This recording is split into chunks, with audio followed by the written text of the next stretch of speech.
প্রতিদিন cartoon video পেতে চ্যানেলটিকে সাবস্ক্রাইব করুন আর পাশে থাকা বেল বাটনটি বাজিয়ে দিতে ভুলবেন না। ধন্যবাদ। মিউজিক শুনতে আমি খুবই পছন্দ করি। অবসর সময় মিউজিক শোনার মজাই আলাদা। আর যদি বলি ডিজে গানের কথা, ডিজে গান আমার সব সময় ফেভারেট। যেহেতু গান শুনতে আমি ভালোবাসি, এজন্যই একটা দামি সাউন্ড বক্স কিনে এনেছি। বাহ, কি সুন্দর মধুর সাউন্ড বের হচ্ছে! কি ব্যাপার, শব্দ কিসের? গানটা চেঞ্জ করে দেওয়া দরকার। আহ, এই গানটাও বেশ দারুণ। কি ব্যাপার, আবার শব্দ দূষণ হচ্ছে। বাইরে গিয়ে দেখা দরকার।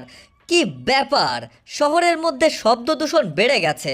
কি আর করা, এটাই জীবনযুদ্ধ। যাই হোক, ভলিউমটা একটু বাড়িয়ে দিয়ে শোনা যাক। বাহ, কি মজা! হায় হায়, আবারও শব্দ দূষণ শুরু হয়ে গেছে। বুঝতে পেরেছি, সঙ্গীত সাধনা করতে হলে শহরে থাকা চলবে না, চলে যেতে হবে শহরের বাহিরে, যে কোনো একটা পাড়া, যে কোনো একটা গ্রামে। যাই, একটু ভ্রমণ করে আসি। অনেক দিন যাবৎ ভ্রমণে যাই না, এ সুযোগে মিউজিক প্র্যাকটিস করাটাও হয়ে যাবে। হা, কি মজা যে হবে! বাহ, কি সুন্দর গ্রাম, পাহাড়ি এলাকা। এটাই আমার জন্য পারফেক্ট জায়গা। ভাবছি 2-4 মাস এখানেই থেকে যাব। অনেক ক্ষুধা পেয়েছে, ভাবছি একটা ডিম সেদ্ধ করে খাওয়া যাক, কিন্তু ফ্রিজে একটাও ডিম নেই। পুরো ফ্রিজ খালি, এভাবে তো না খেয়ে মরতে হবে। ইস, অনেক ক্ষুধা লেগেছে, ক্ষুধায় পেট চ করছে। ভালো করে খুঁজে দেখতে হবে, খাবার খুঁজে না পেলে মারা পড়ে যাব। এখানে মনে হয় কিছু একটা আছে। ওরে বাবা, জাতা কলে ফিসে গেছি রে! ইস, জাতা কলে পড়ে আমার হাত একবারে চুরমার হয়ে গেছে। আমার কপালটাই খারাপ। কি ব্যাপার, বাইরে একটা মুরগি ডাকছে। বুদ্ধি পেয়েছি, আইডিয়া। আজকে মুরগির ডিম ভেজে খাবো। আমার মুরগি নিশ্চয়ই একটা ডিম পেড়েছে। এই যে মুরগি মশাই, ডিম কি পেড়েছ নাকি? কি ব্যাপার, মুরগিটা একটাও ডিম পারেনি। মুরগিটা একটা কামচোর মুরগি, তোমাকে এক্ষুনি বাড়ি মারবো। হায় হায়, নিজেই বাড়ি খেয়ে গেলাম। অনেক হয়েছে। কি ব্যাপার, শব্দ কিসের? মনে হচ্ছে গাড়ি নিয়ে কেউ এখানে আসছে। বাহ, কি সুন্দর জায়গা। এখানে আমার সঙ্গীত চর্চা করা খুবই সুবিধা হবে। এরকম নিরিবিলি জায়গা কোথাও খুঁজে পাওয়া যাবে না। একবারে ঠিক জায়গায় চলে এসেছি। মনে হচ্ছে এখানেই আমার সাফল্য লুকিয়ে আছে। হা, তাহলে গাড়ি থামিয়ে একটু বিশ্রাম করা যাক। এখানেই গাড়িটা পার্কিং করতে হবে। ও, হয়ে গেছে। দাঁড়াও, এক্ষুনি তোমার ব্যবস্থা করছি। এটা কি কোনো গান বাজানোর জায়গা? তোমার গান বন্ধ করো বলছি। এটা তুমি কি করলে? গান বন্ধ করলে কেন? আমি গান শুনবো, পারলে তুমি ঠেকাও।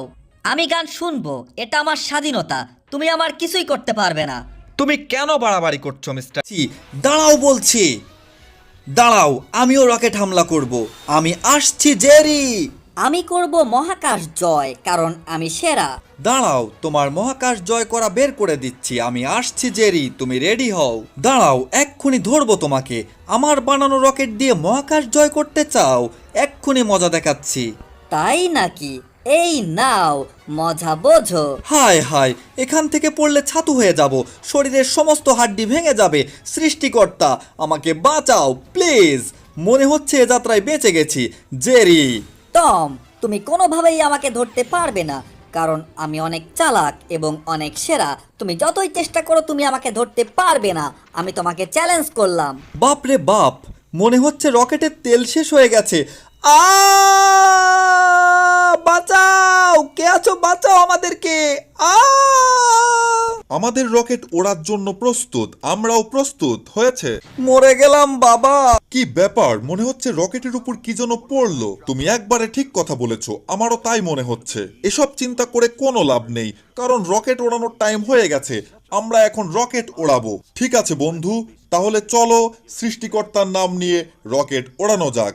যাই হোক, রকেট ওড়ানোর আগে হেলমেট পরে নিতে হবে। নাও, হেলমেট পরে নাও। মাথার সমস্ত হাড্ডি ভেঙে গেছে। অজ্ঞান হয়ে গিয়েছিলাম মনে হচ্ছে। টম কোথায়? হায় হায়, পালিয়ে বাঁচতে হবে। দাঁড়াও বলছি, তুমি আমার হাত থেকে বাঁচতে পারবে না। আমি তোমাকে ধরবো। শোনো, আমাদের রকেট ওড়ার জন্য প্রস্তুত। তোমরা প্রস্তুত আছো তো? আমি জানতে চাই। ইয়েস স্যার, আমরা প্রস্তুত। আপনি আদেশ করুন। ঠিক আছে, আমি সিগন্যাল দিচ্ছি। জি স্যার, আমরাও প্রস্তুত। দেশের মুখ উজ্জ্বল করার জন্য আমরা রেডি। আপনি কি বলেন ভাই? ইঞ্জিনিয়ার সাহেব, কি ব্যাপার, এত দেরি হচ্ছে কেন আমি বুঝতে পারছি না। ঠিক আছে, আমি নির্দেশ দিয়ে দিলাম, রকেট ওড়ানো শুরু হচ্ছে। কাউন্টডাউন স্টার্ট হচ্ছে এখন। 6, 5 এবং রকেট ওড়ার জন্য প্রস্তুত। জেরি, তোমাকে এক্ষুনি খেয়ে ফেলবো। হায় হায়, এটা কি হচ্ছে? মনে হচ্ছে ভাইব্রেশন স্টার্ট হয়ে গেছে। এটা কি হচ্ছে? কে আছো? আমাদেরকে বাঁচাও, এখান থেকে পড়লে সরাসরি সৃষ্টিকর্তার কাছে পৌঁছে যাব। ও কি ভুল করেছিলাম কে জানে, আমার মৃত্যু নিশ্চিত। কে বাঁচাবে? কে দেবে আশা? কে দেবে ভরসা? মনে হচ্ছে আমি আকাশের একবারে উপরে উঠে গেছি। এখান থেকে পড়লে মৃত্যু নিশ্চিত, কেউ আর বাঁচাতে পারবে না। ওরে সর্বনাশ, পৃথিবী থেকে একদম মঙ্গল গ্রহে পৌঁছে গেছি।